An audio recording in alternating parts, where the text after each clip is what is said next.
शक्ति। जय गुरुदेव, धन गुरुदेव, जय गुरुदेव, धन गुरुदेव, जय गुरुदेव, धन गुरुदेव।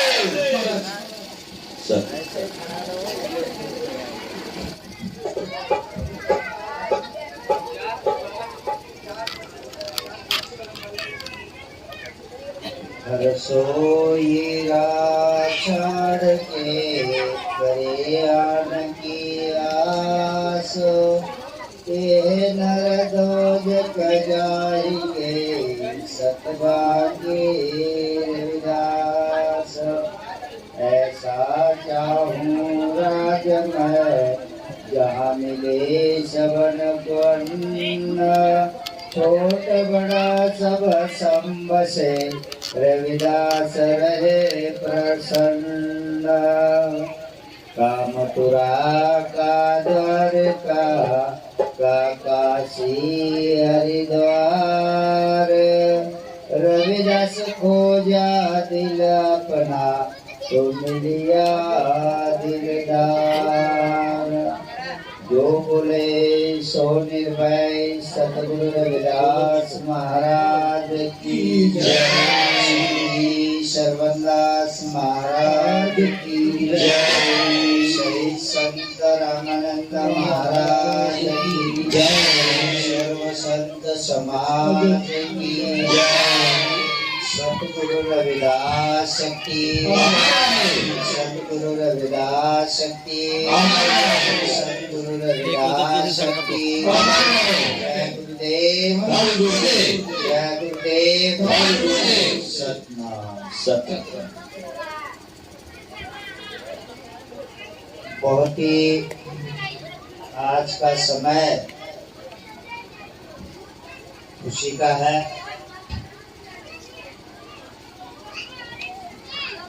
आज सद्गुरु रविदास महाराज के अनुयायी रविदासा लोग सद्गुरु रविदास महाराज जी की इस नगर में गांव में सद्गुरु रविदास महाराज का दरबार, बाबा साहब की भी मूर्ति लगी है। इस जगह के ऊपर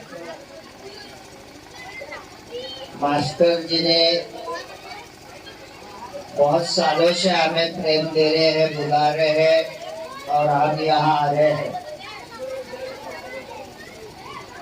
यहाँ की टीम कमेटी, अखिल भारतीय रविदास धर्म संगठन की भी पूरी टीम जो मिलकर ये आप आज ये शुभ कार्य कर रहे हैं। सद्गुरु रविदास महाराज जी की जयंती 646वीं आप लोग साजरी कर बहुत ही समाज के ऊपर आपके उपकार हो रहे हैं। आप जरा सभी लोगों को मेरा एक संदेश है कि बच्चों को भी थोड़ा कंट्रोल करिए और जो बाहर इधर उधर खड़ा है आप शांति से दरबार में आके सुनिए। पहली बात, मैं यहाँ की पूरी टीम को और आप सभी गुरु भक्तों को 108 संत निरंजन दास महाराज जी हमारे धर्म गुरु और हमारी रविदास धर्म की केंद्रीय कमेटी के सभी सदस्य और हर जगह जो हमारी टीम देश दुनिया में काम कर रही है, मैं उनके तरफ से भी और मेरे तरफ से भी आपको 646वीं जयंती की खूब बधाई देता हूँ। और सद्गुरु रविदास महाराज के चरणों में मेरी प्रार्थना है कि आप लोगों को सभी के ऊपर उनकी ऐसी कृपा हो कि आपके सभी परिवार आप लोग सुख शांति से अच्छे रहिए और अपने सद्गुरु रविदास महाराज जी के मिशन को आगे बढ़ाइए। अभी मैं पहली बार यहाँ आया तब मुझे थोड़ा दुख लगा मन को। मैं कुछ आपको संदेश देने का काम कर रहा हूँ, तो कुछ मैं संदेश दे सकता हूँ, आपको बुरा तो नहीं लगेगा। मैं आप लोगों से मुंह से सुनना चाहता हूँ। पहली बात तो आपको शांतता रखनी पड़ेगी। मुझे बिल्कुल आवाज सुनना नहीं चाहिए दूसरे का। और जो मैं आपको बताना चाह रहा हूँ, जैसे ही हम मंदिर में दरबार में आए तो दोहे के बारे में तो आप कहते हैं मन चंगा तो मैं सभी गुरु भक्तों के मुंह से सुनना चाहता हूँ। कोई भी मैं पूछूंगा तो आपको उसको जवाब देना है। मन चंगा तो मन चंगा तो मन की साफ सुथरा बनाने का जो मार्ग है परमात्मा का नाम है। मन को साफ सुथरा करना अगर परमात्मा का नाम है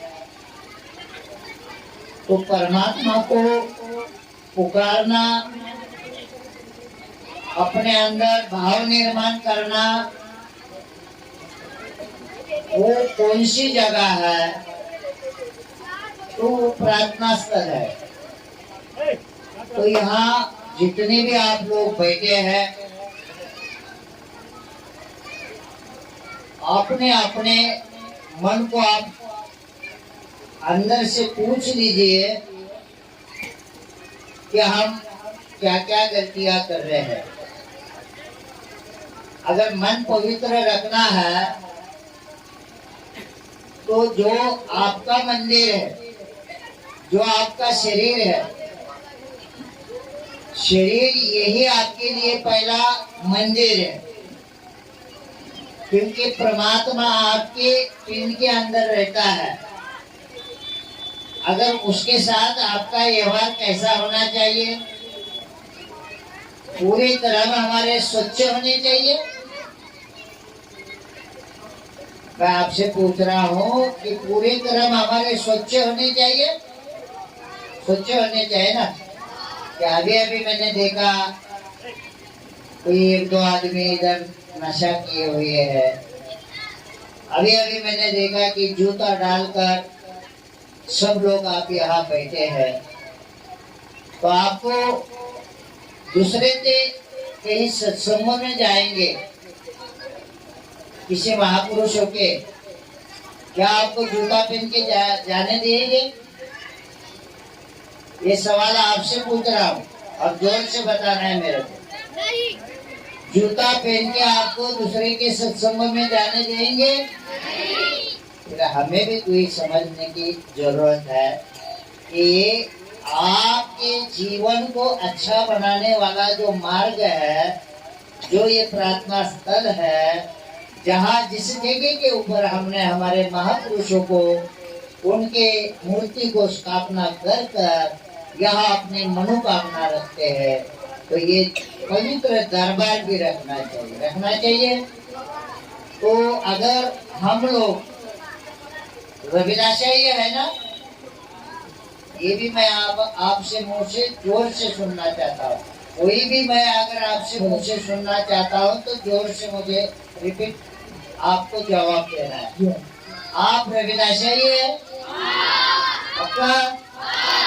तो सदगुरु रविदास महाराज हमारे कौन है? कुलगुरु है। वाह, बहुत खुशी। आपने सबने कहा है या मैंने तो एक का ही सुना है आवाज? सदगुरु रविदास महाराज हमारे लिए कौन है? परमात्मा का रूप है। हमारे कुल में गुरुओं के गुरु संत शिरोमणि रविदास महाराज ने हमारे कुल में जन्म लेके हमारे कुल का उद्धार किया है। दो कुल यानी एक माता की तरफ के रिश्तेदार, एक पिता की तरफ के रिश्तेदार, ये दो कुलों का उद्धार सदगुरु रविदास महाराज जी ने किया है। तो हमारा धर्म ये कहता है कि सदगुरु रविदास महाराज जी को हमें आज समझने की जरूरत है या नहीं है? है ना? अगर है तो जब तक उनके विचारधारा को हम जानेंगे नहीं, पहचानेंगे नहीं, उनको स्वच्छ विचारों को धारण नहीं करेंगे, क्या तब तक हमारा उद्धार हो सकता है? नहीं। तो अगर हम ये व्यर्थ जगह क्यों गंवा रहे हैं? अगर हमारे गुरु के पास इतना बड़ा ज्ञान का खजाना है, इतना बड़ा भक्ति भाव का खजाना है और इतनी बड़ी सतमार्ग का रास्ता है, तो क्या हम सत्कर्म करने चाहिए, सतमार्ग पे चढ़ना चाहिए? तो गुरु रविदास कहते हैं, रविदास मदिरा क्या पीजिए, चिड़े चिड़े से उतरे, राम नाम रस पीजिए, चिड़े तो कभी ना उतरे। तो क्या गुरु रविदास जी का जो ये संदेश हुआ है आपको अच्छा लगता है? तो फिर उसको धारण करना चाहिए या नहीं? धारण करना चाहिए ना। तो हमें सदगुरु रविदास महाराज जी की वाणी का निचोड़ निकालकर जीवन में धारण करना है। अगर जब तक आप धारण नहीं करेंगे तब तक इस जीवन में, जैसे सदगुरु रविदास जी कह रहे हैं, का मथुरा का द्वारका का काशी हरिद्वार, रविदास खोज दिला अपना तो मिले आजीगा। यहाँ पर सदगुरु रविदास महाराज का आपको एक संदेश है, आपको एक उपदेश है कि काशी मथुरा द्वारका में परमात्मा नहीं है, परमात्मा आपके अंदर है। तो आपके अंदर है तो आपको बाहर भटकने की जरूरत है? बाहर भटकना चाहिए हमने? तो गुरु रविदास का संदेश है कि आपके अंदर, घट घट के अंदर, पूरे विश्व के अंदर, सभी पिंडों के अंदर, जीवों के अंदर वो निवास करता है। तो उस आत्मा रूपी जो चैतन्य है, सतगुरु रविदास जी उसी परमात्मा को कह रहे हैं कि मेरा राम दशरथ का पुत्र नहीं है, मेरा राम अखंड विश्वव्यापी है और घट घट के अंदर निवास करता है। तो क्या आपके अंदर परमात्मा नहीं है? है? तो जब तक आपके विचार, आपका शरीर, आपका तन, आपका मन जब तक साफ सुथरा नहीं रहेगा तब तक उसके बारे में अंदर से भाव निर्माण नहीं होगा। आपको आपके मन को सफाई रखना है। दुनिया में ऐसा कोई संत पैदा नहीं हुआ कि एक एक दो लाइन में जीवन के बारे में समझाने वाला। तो आपके गुरु को तो आपको समझते लेने की जरूरत है। ठीक है, सदगुरु रविदास महाराज ने मन चंगा तो कठोठी में गंगा का। तो आपको इसको समझना है कि गुरु रविदास का जो धोवा है सिर्फ शरीर के साथ और मन के साथ ही है। मन चंगा तो कठोरी में गंगा। ऐसा नहीं है कि गंगा हरिद्वार में है, गंगा कहीं काशी में है। ये जल जो है अखंड विश्व में है। जल जितना इस संसार में है, वनली ये धरती और हम लोग जीने वाले प्राणी इस टक्के के ऊपर ही है। और जल जो है पूरा 70% के ऊपर है। तो जहाँ देखो वहीं गंगा माँ है ना। जहाँ जल को अगर आप गंगा माँ मानते हैं तो वनली काशी में बह रही है क्या? वो आगे नहीं जा रही है क्या? आगे जा रही है ना। वहां से तो निर्माण नहीं हो रही है, वो हिमालय से आ रही है। तो पूरे देश के धरती के ऊपर बैठे बैठे कहाँ जा रही है? सागर में जा रही है। तो मिल कहाँ गई? सागर में मिल गई। तो आप लोग किसी एक गुरु के अनुयायी है और जो आपका कौम का जो पूरा देश दुनिया में जो आपके अनुयायी है, आपके लिए सागर समान है। पूरे दुनिया में रविदास महाराज के लोग रहते हैं। कभी आपने सोचा, जो अभी अभी एक बच्चा कह रहा था पढ़ाई के ऊपर, पढ़ाई कितनी महत्वपूर्ण है ये भी बाबा साहब ने बताया, लेकिन आपको किसी को पता नहीं होगा। 646 साल पहले गुरु महाराज का जन्म होता है। जिस दिन जन्मे उस दिन तो ज्ञान प्राप्त नहीं हुआ होगा। उनके सामने अन्य प्रकार के संघर्ष हुए रहेंगे, नाना प्रकार के बारे में उनको अपमानित किया होगा, और उसके कारण उनके अंदर वो भाव निर्माण हुआ होगा कि क्या हम इंसान होते हुए हमें पशु से ज्यादा गुलाम किया है, और हम इंसान होते हुए हम इंसान की जिंदगी नहीं जी सक रहे हैं। कि ऐसी क्या व्यवस्था है, इसका क्या कारण है कि आज हम इंसान की जिंदगी नहीं जी पा रहे हैं और हमें गुलाम व्यवस्था में बनाकर रखा है। आपके सदगुरु रविदास जी ने जब इसका निचोड़ निकाला, तब इनको पता चला कि मेरे कौम का सबसे बड़ा नुकसान अगर हुआ है तो मेरे कौम का नुकसान परमात्मा भक्ति के कारण हुआ। सुनिए, आप आवाज करेंगे तो मैं यहाँ बंद कर देता हूँ। आपको अगर थक गए, आपको कोई ज्यादा भूख लग गई रहेगी, थक गए रहेंगे, आप बोलते हैं बंद करिए तो मैं बंद करता हूँ। बंद करो। सुनना है तो शांति से सुनिए, नहीं तो हम बोलने से कोई फायदा नहीं है। मैं बहुत बार यहाँ आ रहा हूँ, तो आप में बदल होना चाहिए, आप में ज्ञान होना चाहिए। आपके पास अगर ज्ञान हुआ तभी आपका उद्धार होगा। अगर आपके पास ज्ञान ही नहीं है और बदलना नहीं चाहते हैं, तो बताइए बार बार यहाँ आकर हमारा क्या, हमने जो हमारी कौम को ज्ञान के और सच्चाई के और सन्मार्ग और रविदासा मिशन में शामिल करने का जो बीड़ा उठाया है, क्या ये कामयाब हो सकता है? कामयाब हो सकता है? सही बात है, नहीं होगा।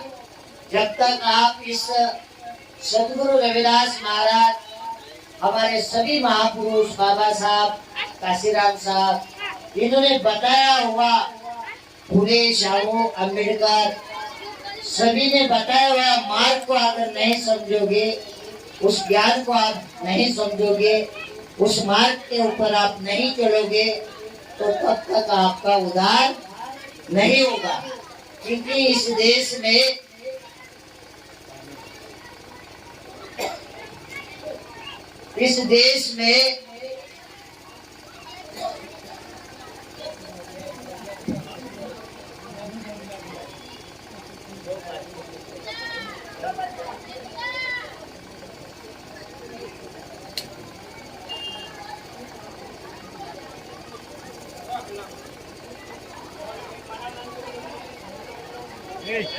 सुनिए, सुनिए, शांति से सुनिए।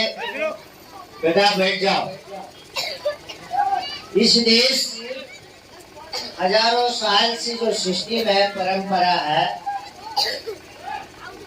वो सिस्टम चाहती है कि आप परमात्मा के नाम से आपके अंदर कर्म कांड और अंधश्रद्धा की व्यवस्था को आपके दिमाग के अंदर फिट किया जाए। कर्म कांड हमारे लिए बहुत खतरनाक जहर है। अंधश्रद्धा भक्ति हमारे लिए खतरनाक जहर है। बहुत बड़ा नुकसान हजारों साल से इस कौम का हुआ है। इसीलिए हमारे महापुरुषों ने आपको मार्ग रास्ता दिखाने का काम किया है। इस व्यवस्था ने आपके दिमाग में ये डाला है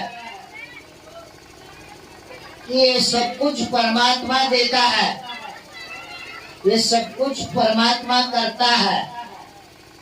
हाँ, जरूर परमात्मा देता है, परमात्मा के गुण गाने चाहिए, परमात्मा को मानना चाहिए, परमात्मा को पूजना चाहिए, परमात्मा के साथ हमारे शरीर का रिश्ता रखना चाहिए।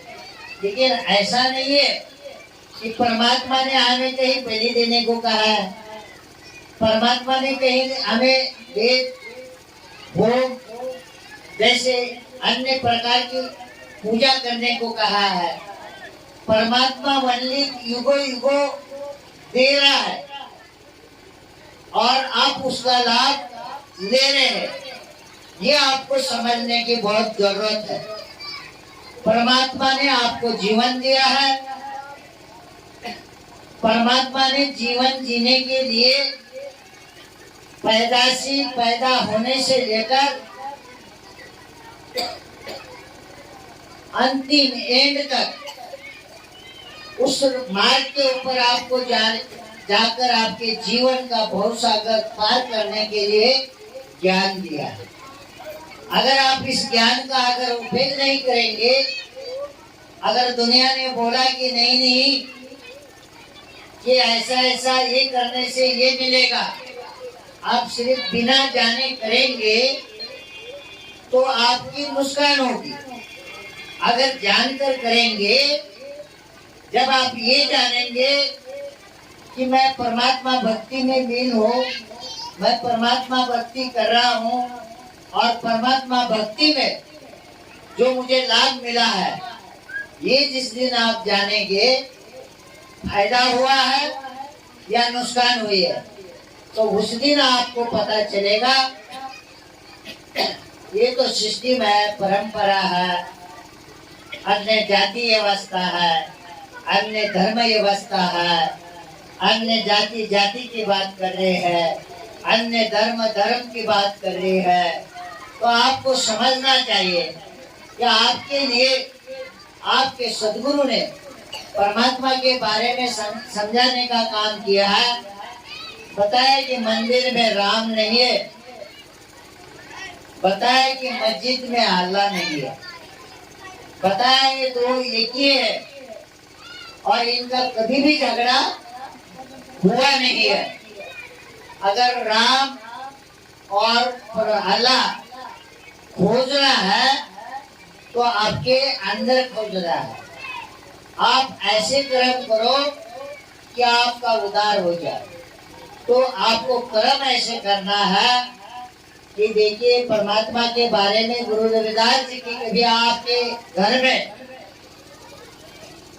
लिखी हुई वाणी दोहे ऐसे किसी के पूजा के स्थान के ऊपर या आपकी अमृतवाणी ग्रंथ है क्या? है तो है, बोलो।